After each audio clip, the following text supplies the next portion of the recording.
नमस्कार मित्रांनो, मुख्यमंत्री योजना दूत योजनेअंतर्गत राज्यातील 50,000 योजना दूतांची निवड करून त्यांना दरमहा 10,000 रुपये एवढं वेतन देण्यात येणार आहे।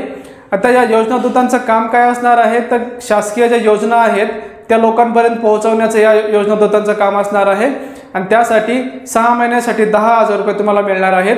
आता या योजनेसाठी तुम्हाला ऑनलाईन अप्लाय कसं करू शकतात, त्याची पात्रता काय आहे, नवीन वेबसाईट आहे, नवीन वेबसाईटवर एक सोप्या पद्धतीने अप्लाय कसं करायचं, काय काय डॉक्युमेंट्स लागणार आहेत, हे सर्व आज आपण या व्हिडिओमध्ये बघणार आहोत। चॅनलवर जर तुम्ही नवीन असाल तर चॅनलला सबस्क्राइब करून ठेवा। असेच महत्त्वाचे व्हिडिओ आणि अपडेट्स या चॅनलवर वेळोवेळी येत असतात। चला तर व्हिडिओ मग सुरू करूया। तर मित्रांनो, आपण मुख्यमंत्री योजना दूत वेबसाईटवर आलेलो आहे। या वेबसाईटवर तुम्हाला बघायला मिळेल, या वेबसाईटची ऑफिशियल लिंक तुम्हाला मी डिस्क्रिप्शन बॉक्समध्ये देईल। तर या योजनेचं उद्दिष्ट बघूयात आपण। सरकारने आपल्या नागरिकांसाठी विविध कल्याणकारी योजना आणल्या आहेत आणि ह्या कल्याणकारी योजना ज्या आहेत ते एकाच छताखाली लोकांना मिळण्यासाठी योजना दूत काम करतील।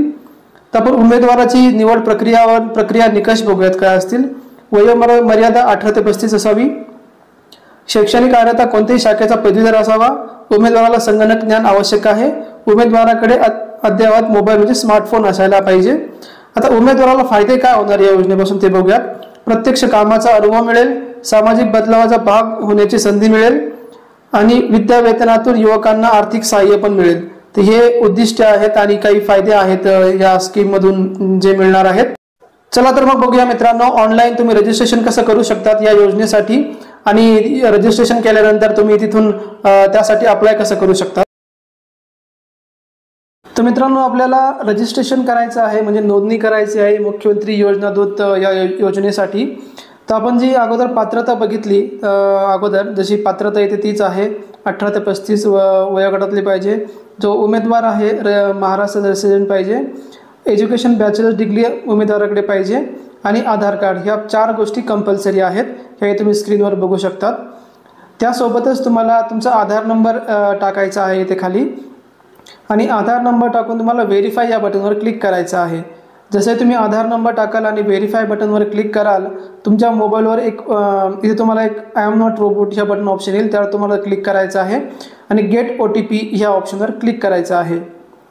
गेट OTP या ऑप्शनवर क्लिक केल्यानंतर तुमच्या मोबाईलवर एक OTP येईल, तो OTP तुम्हाला इथे टाकायचा आहे आणि परत खाली ऑप्शन आहे आय एम नॉट रोबोट, या ऑप्शनवर तुम्हाला टिक करायचे आहे।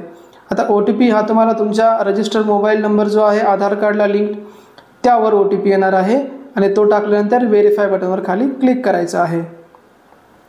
व्हेरीफाय बटनवर क्लिक केल्यानंतर तुमच्यासमोर नवीन विंडो ओपन होईल। त्या विंडोवर तुम्हाला ज्या बेसिक डिटेल्स आहे किंवा पर्सनल डिटेल्स आहेत त्या तुम्हाला इथे टाकायच्या आहेत। तसं तुमचं नाव असेल, तुम्हाला तुमचा इथे ईमेल ID कंपल्सरी आहे। ईमेल ID तुम्हाला इथे टाकायचा आहे आणि तुम्ही जो ईमेल ID इथे टाकणार आहात तोच ईमेल ID तुम्हाला खाली पण सेम कन्फर्म करायचा आहे। तर इथे मी ईमेल ID टाकतोय वरती आणि तोच ईमेल ID आपल्याला खाली कन्फर्म करायचा आहे। आता मी कॉपी करून खाली तोच टाकला। त्यानंतर तुम्हाला पासवर्ड सेट करायचा आहे तुमच्या प्रोफाईलसाठी। तुमच्या प्रोफाईलला जर तुम्ही पासवर्ड सेट कराल तर तुम्ही लक्षात ठेवा, तो विसरून जाऊ नका, कारण की त्याच पासवर्डने आपल्याला पुढे लॉग इन करायचं आहे आणि फॉर्म भरायचा आहे। त्यानंतर तुम्हाला तुमचा मोबाईल नंबर टाकायचा आहे इथे आणि तसंच जसं आपण ईमेल ID साठी मोबाईल नंबर टाकला आणि तोच मोबाईल नंबर खाली टाकला, तोच मोबाईल नंबर तुम्हाला कन्फर्म करायचा आहे खाली। त्यासोबतच तुमचं जेंडर असेल, तुमची डेट ऑफ बर्थ आधार कार्डवरून आपोआप आलेली आहे। डेट ऑफ बर्थ नंतर तुम्हाला तुमचा कॅटेगरी सिलेक्ट करायची आहे, तुमची कॅटेगरी कुठली आहे ती तुम्ही सिलेक्ट करा। त्यानंतर तुम्हाला तुमचा व्हॉट्सअप नंबर टाकायचा आहे की ज्या नंबरवर तुमचा व्हॉट्सअप ॲक्टिव्ह आहे। जर तो सेमच नंबर असेल तर तो टाका। तो नंबर टाकल्यानंतर आपण इथे नंबर टाकून घेऊया अगोदर। तो नंबर टाकल्यानंतर तुम्हाला तुमचा ॲड्रेस टाकायचा आहे। तर पूर्ण ॲड्रेस टाका, मी फक्त शॉर्ट ॲड्रेस टाकला होता इथे, पण तुम्ही तुमचा पूर्ण ॲड्रेस टाका सविस्तरमध्ये। त्यानंतर तुम्हाला तुमचं स्टेट आपोआप येईल आधार कार्डवरून आणि त्यानंतर तुम्हाला तुमचं गाव निवडायचं आहे, कुठलं गाव आहे ते, तुमचा तालुका आणि तुमचा जिल्हा, ह्या सगळ्या गोष्टी तुम्हाला निवडायच्या आहेत। त्यासोबतच तुम्हाला तुमचा पिनकोड टाकायचा आहे आणि do you have a smartphone ह्या ऑप्शनवर येस म्हणायचं आहे, कारण की तुमच्याकडे स्मार्टफोन आहे आणि तुमची ते डिग्री सिलेक्ट करायची आहे बॅचलर डिग्री म्हणून आणि आय एम नॉट रोबोट ह्या ऑप्शनवर क्लिक करायचं आहे। आता आपलं रजिस्ट्रेशन सक्सेसफुली झालं आहे आणि आता आपण लॉग इन या ऑप्शनवर क्लिक करणार आहोत। लॉग इन ऑप्शनवर यूथवर तुम्ही क्लिक करा त्यानंतर तुम्हाला इथे ईमेल ॲड्रेस जो आपण टाकला होता आणि पासवर्ड तुम्हाला टाकायचा आहे आणि आय एम नॉट रोबोट या ऑप्शनवर क्लिक करून लॉग इन बटनवर क्लिक करायचं आहे. तर या सर्व गोष्टी केल्यानंतर असं पेज तुमच्या समोर येईल. यामध्ये तुम्हाला कंप्लीट प्रोफाईल खाली ऑप्शन आहे, त्या कंप्लीट प्रोफाईलवर क्लिक करायचं आणि इथे जी काही इन्फॉर्मेशन आपण मागे भरली होती रजिस्ट्रेशनमध्ये ती सर्व तुम्हाला इथे दिसेल आणि जी काही इन्फॉर्मेशन तुम्हाला इथे विचारली जाईल ती तुम्हाला इथे टाकायची. जसं काही तुमचं कोर्स सेक्शन असेल की तुम्ही कुठल्या सेक्शनमधून ग्रॅज्युएशन केलं आहे, तुमचं बॅचलर सर्टिफिकेट असेल, तुमचं इयर ऑफ पासिंग इयर कुठलं आहे ते तुम्हाला इथे टाकायचं आहे. तुमचे पर्सेंटेजेस किती होते ग्रॅज्युएशनला ती सर्व माहिती इथे तुम्हाला टाकायची आणि तुमचं मार्कशीट तुम्हाला इथे अपलोड करायचं आहे. आता या सर्व गोष्ट अपलोड केल्यानंतर तुम्हाला ॲड टू लिस्ट या ऑप्शनवर क्लिक करायचं आहे. त्यानंतर मित्रांनो तुम्हाला तुमच्या एज्युकेशन डिटेल्स टाकायचे असे बॅचलर डिग्रीच्या इन्फॉर्मेशन जी आहे ती सर्व इथे टाकायची आहे. सोबतच तुम्हाला मार्कशीट अपलोड करायचं आहे आणि सेव्ह बटनवर क्लिक करायचं आहे. तुम्ही सेव्ह बटनवर क्लिक केल्यानंतर तुम्ही ही पुढची विंडो तुमच्या समोर येईल. त्यामुळे तुम्हाला प्रोफाईल, मॅचिंग जॉब, ॲप्लिकेशन्स आणि कॉन्ट्रॅक्ट्स ही सर्व माहिती डाव्या हाताला तुम्हाला दिसेल. त्यावर तुम्ही मॅचिंग जॉब्स या ऑप्शनवर क्लिक करा.